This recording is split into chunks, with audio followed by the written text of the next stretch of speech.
처음에 우리가 이온적으로 어떤 알칼리 쪽으로 치우쳐 있던 애들, 이런 산성 쪽으로 치우쳐 있던 애들, 아니면 금속분들이 묻어있던 애들, 아니면 이물질이 묻어있던 애들, 이런 것들을 안정적으로 금속분들을 제거하고 나서 이온적인 기본적인 이온적인 어떤 그 부분을 모발에 내가 사용하고 싶은, 예를 들어서 우리가 모발을 이온적으로 마치고 난 다음에는 모발을 이제 팽현을 시켜야 되는 그 부분을 가져.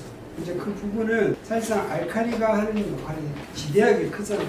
이제 모발을 어느 정도 평형만 시키면 되는데 얘를 완전히 어떻게 용해를 시키거나 부해를 시키는 단계까지 가게 되면 안 되잖아요. 그죠? 적정한 그 부분. 지금 여기에 지금 핸들링하는 그 시간대가 뭐냐면 얘 큐티클이 말랑말랑해져 있는 상태예요. 아주 젤라처럼 말랑말랑해져 있는 상태에 내가 부여했던 수용성, 지용성 애들을 합성을 시켜가지고 큐티클이 들떠있는 애들까지 어떻게 한 거예요? 다 정리를 해주는 시간이 이 시간이 어마어마하게 중요한 시간이에요. 아주 중요한 시간이에요. 여러분들 중화제 할 때, 산화제 할 때, 올림매직 할 때 끝부분 정리해주는 게 어마어마하게 중요한 시간.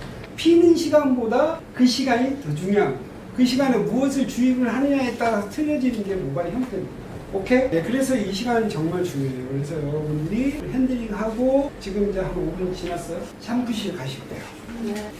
샴푸실에서 해야 되는 클리닉 마지막 리페어 작업을 여기서 새로 우리가 하는 리페어 작업을 다시 한번 보여드릴게요. 그 안에 무엇을 채워야 돼요? 큐티클과 틈과 틈 사이에 수분이 매듭이 되어 있는 애들을 뭘로 채울 건지 이렇게 한번 채워드릴게요. 일단은 샴푸를 여러분들은 2번 하시면 돼요. 얼마요? 2번. 샴푸는 알칼리 연모제가 묻어있는 상태에서 2번 정도 해주시면 돼요. 1번 정도 하면 큐티클 틈과 틈 사이에 있는 알칼리 연모제들이 다 안 빠져나와요. 그래서 특히 2번 정도 하세요. 왜 그러냐면 우리가 그런 얘기를 하죠. 아니 샴푸를 너무 심하게 하면 색소 다 빠지면 어떡하지 걱정하잖아요. 그쵸? 걱정 안 하셔도 돼요. 이제 불용성이 돼서 단백질도 안에 착색이 되고 안착이 되고 새로운 형태의 덩어리가 되어 있기 때문에 빠져나오지 않게 2번 정도 하게 해주시는 게 좋아요. 그리고 나와서 여러분들이 리페어 작업을 딱 하잖아요. 색감이 있는 애들은 그래도 색소가 빠져나와요. 네. 그래서 우리가 예전에 고객님들이 이렇게 알레르기 반응이 일어나는 분들이 어디에서 많이 알레르기 반응이 일어나냐면 샴푸를 제대로 못해서 알레르기 반응이 굉장히 왜 그러냐면 금속분, 색소, 암모니아, 과수 이런 어떤 수십 가지 종류의 알레르기 반응을 일으키는 얘들이 피부에 닿았을 때 일어나는 수십 가지의 어떤 화학물이 들어가가지고 반응을 하기 때문에 이 사람이 금속분의 알레르기 반응, 알칼리의 알레르기 반응을 모르는 거예요. 그 질환이 어디에서 오는지 모르는 거예요. 그래서 우리가 할 수 있는 거는 최대한 뭘 하면 돼요? 최대한 완전히 씻어주는 거예요. 자, 이제 아까 우리 사이닝 CC 같은 라인은 좋은 이유 중에 하나가 뭐냐. 우리가 산성, 중성, 알칼리를 우리가 다 모발에 맞게 사용할 수 있어요, 없어요? 사용할 수 있어요. 그리고 함량이 필요해요. 함량이. 그런데 가장 중요한 건 뭐냐면 이 모발의 큐티클이 우리가 잔류에 있던 떨어져 나가야 되는 애들은 단백질이 살짝 떨어져 나가지 못하고, 근데 그 안에 들어있는 탄산이라는 얘네들이 하는 역할이 뭐가 있냐면 어떤 결합력도 주지만 걔네들이 그 청결하게 만들어주는 역할도 해요. 깨끗하게 만들어줘요. 여러분들 삶 속에 탄산을 넣어야 안 넣어요? 그게 넣게 되면 어떻게 돼요? 깨끗해져요, 안 깨끗해져요? 깨끗해지죠. 이제 예를 들어서 우리가 그래요, 탄산 이온 음료를 즐기시는 분들 많이 즐기시죠. 그래서 어떤 그런 것들이 우리가 단백질을 탄산이라는 어떤 부분을 우리가 A와 B의 알칼리 말고 산성 속에 집어넣는 일 중에 하나가 뭐냐면 모발을 가볍게 만드는 어떤 조직과 조직 자체를 강하게 붙들어 이렇게 공급시켜주기 위해서 집어넣는 거죠. 근데 우리가 A라는 산성이라는 A를 가지고 만약에 여러분들이 일반 포로를 해서 클리닉에 나오잖아요. 그 세로를 늦게 잡아가지고 말잖아요. 아주 땡실땡실해요.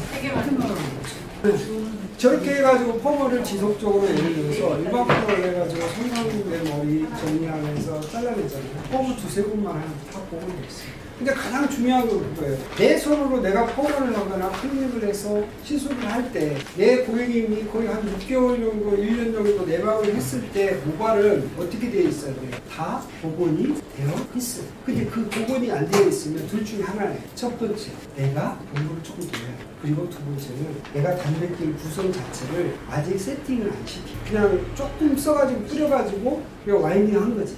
그렇죠? 그 구성에서 빨리 벗어나셔. 저는 단백질을 많이 쓰라는 얘기는 아니거든요, 항상.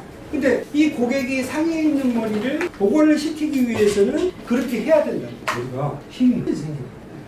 나도 겁나게 파마입니다. 제가 색감이 이제 내가 가지고 올 수가 없잖아요. 자, 일단 이렇게 나오면 분명히 샴푸를 2번 정도 산성 샴푸를 했을 거예요.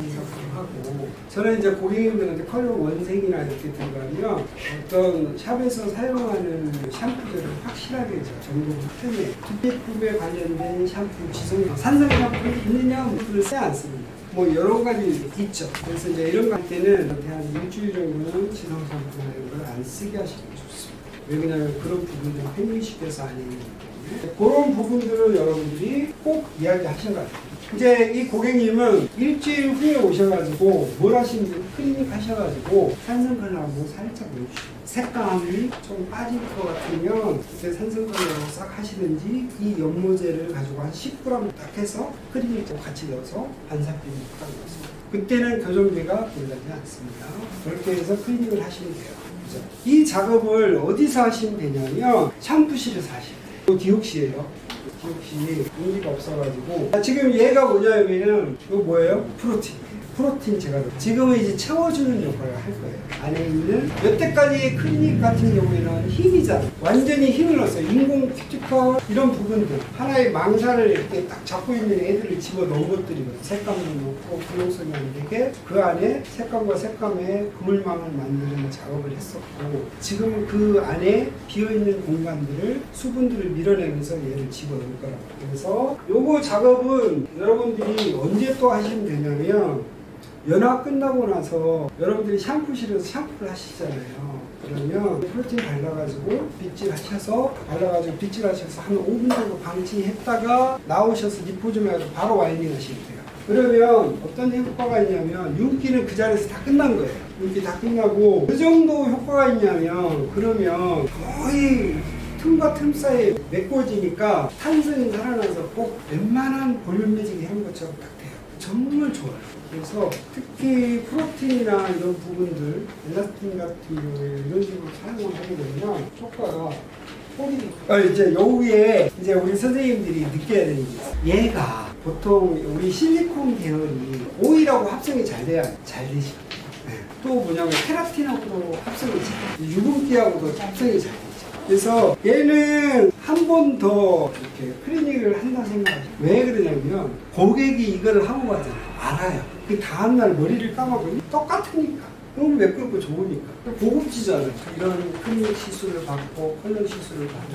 근데 이제 이런 고급 시술을 하실 때 나도 예쁘면 더 좋겠지. 내 머리를 푸시시 한 상태에서 한번 보잖아. 선생님들이 직접 이 시술을 체험해보고 내 머리 해보고 해봐야지. 이 상태에서 리포점을 한번 해주면 돼요. 싫으시면 방치했다가 햇일이 가시면 돼요. 아까는 뭔가 약간의 그 교정제가 또 들어갔었잖아요. 교정제가 들어가서 약간 좀 그런 부분이 있었는데 지금 아마 이거는 더 좋아졌어요. 이렇게 한번 해보시고 큐티클 자체가 정리가 좀 덜 된 부분 내 손에 열이 가면 바로 정리돼요. 열이 가면 정리돼요. 100도 이하의 온도로 하시면 되고 그런데 이제 3가 들어가서 얘가 들어가고 나서는 100도 이상 가면 BB3가 가면 몇 도? 그냥 60도 이하. 내 손의 온도 정도면 돼요. 얘는 100도, 150도에도 100도, 150도 하면 얘가 어떻게 될까요? 안에 있는 물이 완전히 압축되겠죠. 압축되겠죠. 압축되면 어떻게 되겠어요? 완전 좋아지겠죠. 그렇죠. 이제 그걸 선생님들이 해보세요. 여기서 해보세요. 근데 정말 그런 반응들이 이 화학 반응이라는 그런 화학과 열 에너지들이 같이 만드는 그런 엄청난 거 알고 있는 것들이지만 우리가 한 번쯤은 다시 척들음하듯이 원래대로 돌아가 보면 참 좋지 않아요. 교재를 이렇게 한 번씩 들춰보면 10년 전에 했던 교재를 한번 보잖아요. 새록새록하죠. 완전 막 새록새록해요. 이래가지고 이제 3 한번 올려볼게요. 선생님들이 한번 만져보세요. 이제 여기에서 얘를 만져보고 나서 3가 올라갔을 때 느낌이 어떤지 이제 예전에 디옥시와 BB3가 만나서 BB1이 만났을 때 지금 실키 프로틴 가지고 하는 그 부분이 예전에 엘라스틴이 가지고 있는 그 유분기와 실키 프로틴이 가지고 있는 유분 차이는 좀 있어요. 여러분들이 그거를 한번 사용하시면서 했어요. 제가 해보니까 저도 들은 것 같아요. 제가 하나의 어떤 샵에서 고객님들한테 집중하지 고객님들은 여지없이 아십니다. 완전히 알아요. 너 다른 생각하지? 진짜 여지없이 올라오면서 이제 저만 여지없이 잘하면 뭐예요? 식구들이 여지없이 같이 잘해야지. 자, 이제 제가 BB3 올렸어요. 굳이 리포징은 안 해도 돼요. 완벽하게 뭐가 섰어요. 섰어요. 자, 이제 그렇게 이제 머리에 앉아보시고 보통 샵에서는 제가 얘를 해가지고 방치할 때 30분도 방치해요. 그래서 여러분들이 뭐 5분도 방치해도 되고 10분도 방치해도 되는데 그 방치하는 그 틈과 틈 사이에 산소하고 만나서 얘가 어떻게 돼요? 서로 이렇게 결합되고 결합되고 산화가 될 것들은 산화가 되거든요. 그런 시간들을 여러분들이 조금 벌어주시면 더 좋을 것 같고 이제 헹굼하실 때 어떻게 헹굼하시면 돼요? 가볍게 헹구시고 약간 우리 BB3 그렇게 하듯이 약간 가볍게 헹구시고 가볍게 해주셔가지고 우리는 30분이 있다 생각하고 가시죠. 끝으로 시술 과정은 이렇게 마쳤는데 우리 선생님들께서 이 컬러 톤 하실 때 아까 서두에 처음 시간에 제가 말씀드렸던 것처럼 과연 이 시술을 해야 될 도발이 아닌지 돈을 줄 수 있는 사람이 돈을 받을 수 있는 사람이 내가 시술할 수 있는 제품이 있는지 그리고 값어치 있게 사람한테 내가 게시해도 될 만한 뭐가 거리가 있는지 요걸 여러분들이 정말 나열을 쫙 하셔가지고 해주시면 좋을 것 같고 그 다음에 고기를 한 번에 끝내시면 절대 안 요거를 3회, 5회 이렇게 나눠서 요거를 딱 하면 오늘은 명도 경중만 올리는 얼룩만 같이 맞추는 다음에 오시면 클리닝 해가지고 섀도우필 맞추는 작업합니다. 근데 하루에 다 하려고 하면 엄청 바쁘잖아요. 그 다음에 오면 여러분들이 섀도우 다 했잖아요. 그럼 딱 보시면 산성컬러 한번 쫙 맞추고 한 5분, 10분 하면 되잖아요. 근데 그것도 싫어. 그럼 뭐예요? 지금 마지막 했던 이 작업 딱 하시면 돼요. 이거처럼. 그러면 고객님 그 사이클을 한 달이면 한 달, 보름이면 보름. 그래서 저걸